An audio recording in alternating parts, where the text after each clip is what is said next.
اور یعنی فحاشی کا فتنہ بہت تیز ہو چکا ہے، اور بالخصوص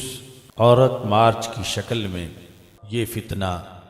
بہت ہی زیادہ خطرناک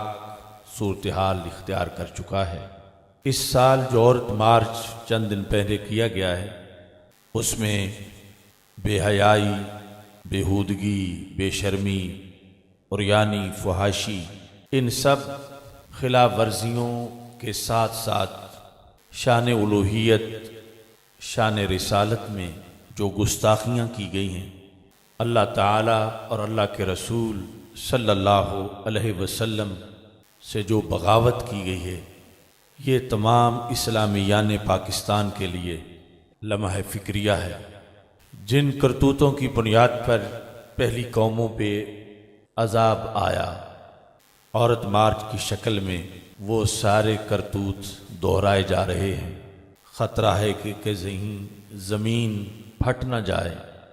افسوس ہے کہ پاکستان کے حکمران اپنی سرپرستی میں بلکہ خود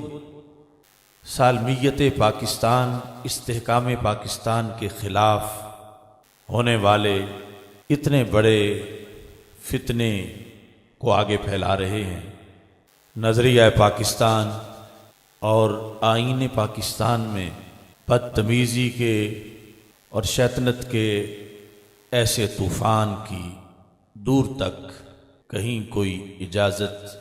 موجود نہیں ہے۔ حکومت وقت سے یہ مطالبہ ہے کہ جتنے لوگوں نے، جو بھی آرگنائزر تھے ان مارچز کے، ان تمام کے خلاف توہین خداوندی، توہین رسالت، توہین شعائر اسلام اور آئین پاکستان سے بغاوت کی FIRs کاٹی جائیں اور آگے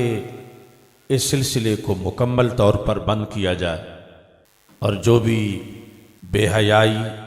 اور فحاشی کے ذمہ داران ہیں ان سب کو